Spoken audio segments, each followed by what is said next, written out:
Sri Haryana dalam pembelajaran biologi di kelas 10 SMA Negeri 1 Pantai Labu. Kali ini topik kita membahas tentang ruang lingkup biologi. Ikuti terus. Baik, kita bahas materi pembelajaran biologi kita kali ini tentang ruang lingkup biologi. Ada beberapa topik yang akan kita bahas. Yang pertama tentang pengertian ilmu biologi, yang kedua tentang tingkatan organisasi kehidupan, yang ketiga tentang cabang-cabang ilmu biologi, yang keempat tentang manfaat dan peranan ilmu biologi dalam kehidupan manusia, yang kelima kita akan membahas tentang metode ilmiah, dan yang keenam kita akan membahas tentang keselamatan kerja. Ya, ikuti terus penjelasan. Biologi berasal dari dua kata, bios dan logos. Bios artinya makhluk hidup, logos artinya ilmu. Bios dan logos dijadikan satu menjadi biologi, artinya ilmu yang mempelajari tentang makhluk hidup. Nah, sebagai ilmu pengetahuan yang mempelajari tentang makhluk hidup, biologi mempelajari makhluk hidup dari tingkatan yang paling rendah, yang paling kecil, sampai yang paling besar.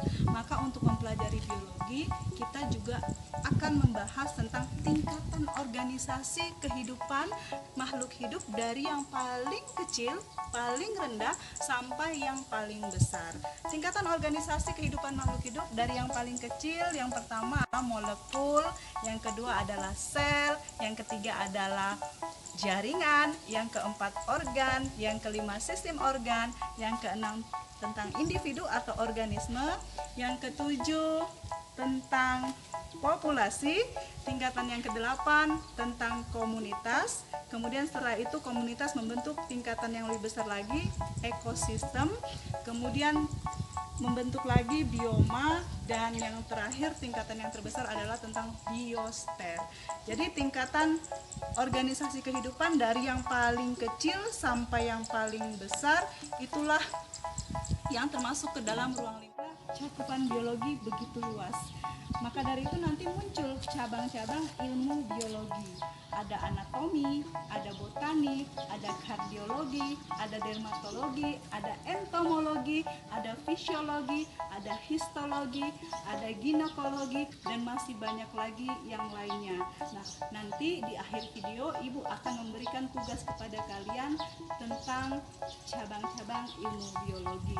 Kemudian yang keempat yang harus kita bahas adalah tentang manfaat atau peranan ilmu biologi dalam kehidupan manusia. Biologi sangat berperan penting dalam kehidupan manusia. Peranan biologi dalam bidang pertanian, yaitu untuk menghasilkan bibit unggul. Kalian lihat saat ini Ibu sedang ada di area persawahan di dekat sekolah kita. Nah, salah satu peranan biologi dalam bidang pertanian adalah menghasilkan bibit unggul, kemudian untuk mengetahui berbagai jenis hama, dan juga tentang pertumbuhan dan perkembangan tumbuhan serta yang lainnya.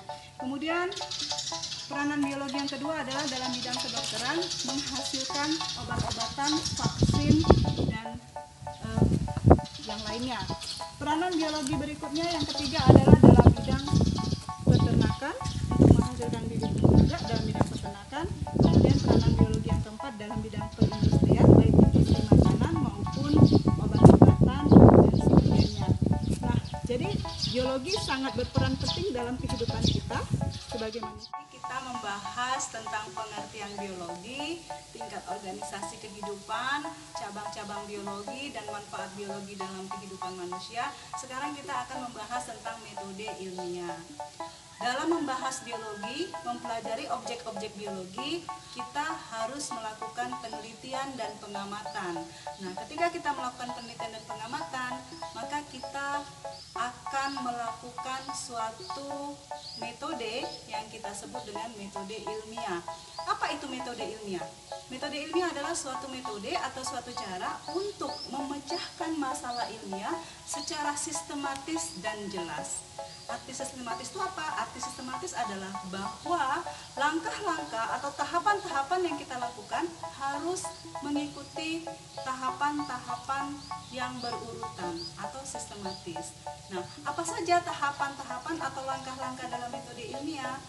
Ada beberapa tahapan, ya.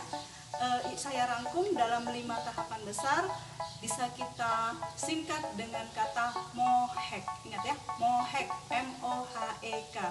M yang pertama, merumuskan masalah. Setelah kita merumuskan masalah, ada masalah apa yang kita hadapi atau temui di lapangan. Langkah kedua, kita melakukan observasi atau pengamatan terhadap lingkungan atau masalah yang sedang kita temui.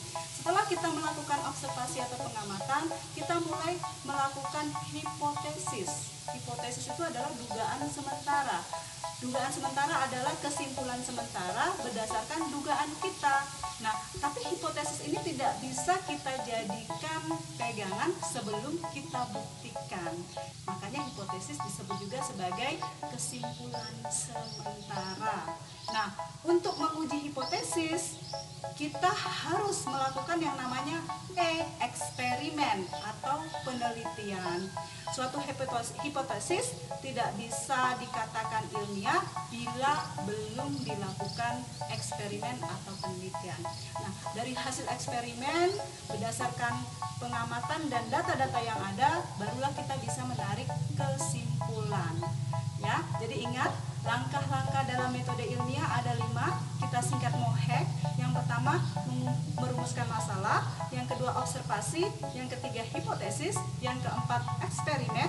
Yang kelima, kesimpulan, menarik kesimpulan. Dalam melakukan penelitian atau melakukan metode ilmiah, kita harus memiliki sikap-sikap ilmiah. Apa saja yang termasuk sikap-sikap ilmiah itu? Yang pertama adalah memiliki rasa ingin tahu. Yang kedua, kita harus bisa membedakan antara fakta dan opini. Yang ketiga, kita harus berani mencoba. Yang keempat, kita harus jujur. Apapun hasil penelitian yang kita dapatkan, kita harus jujur. Tidak boleh kita tutup-tutupi. Yang kelima, kita mampu bertanggung jawab terhadap apa yang kita kerjakan. Yang keenam, kita mampu bekerja sama dengan orang lain. Yang ketujuh, kita peka dan cinta terhadap lingkungan. Yang kedelapan, kita memiliki rasa tanggung jawab baik kepada orang lain maupun kepada Tuhan Yang Maha Esa. Dan tentu saja dari keseluruhannya kita harus punya sikap rasa bersyukur atau mensyukuri semua karunia Allah. Nah, jadi itulah tadi sikap-sikap ilmiah yang harus kita miliki. Nah, lantas setelah kita melakukan penelitian dengan langkah-langkah metode ilmiah yang kita lakukan dengan sikap ilmiah, bagaimana hasilnya? Nah, hasilnya semua penelitian yang kita lakukan tadi harus kita buat dalam bentuk laporan penelitian atau laporan ilmiah dalam bentuk jurnal dan sebagainya. Setelah tadi kita bahas tentang ruang lingkup biologi, tingkat organisasi kehidupan, cabang-cabang biologi, manfaat ilmu biologi dalam kehidupan, kemudian metode ilmiah. Sekarang kita bahas yang terakhir, yang keenam, tentang keselamatan kerja dalam laboratorium. Dalam melakukan penelitian ilmiah, sebagai seorang biologiawan, kita kerap melakukan pengamatan pada objek-objek biologi. Maka dari itu, kita melakukannya bisa di dalam laboratorium maupun di luar laboratorium. Nah, tetapi dimanapun kita melakukannya, baik di dalam laboratorium maupun di luar laboratorium, kita tetap harus memperhatikan keselamatan kerja. Apa saja yang harus kita perhatikan dalam bekerja? Yang pertama, kita harus memiliki pengetahuan baik bahan kimia maupun biologi. Yang kedua, kita harus mengetahui alat-alat apa saja yang perlu kita gunakan dalam prosedur penelitian di dalam laboratorium. Yang ketiga adalah kita harus memahami prosedur bagaimana suatu kerja yang akan kita lakukan di dalam laboratorium.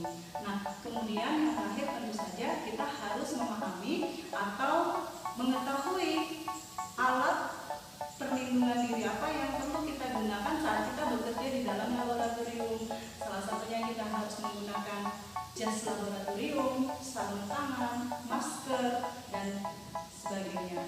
Baik, anak-anak Ibu, sampai di sini dulu materi pelajaran dari Ibu. Oke, tadi Ibu katakan bahwa ada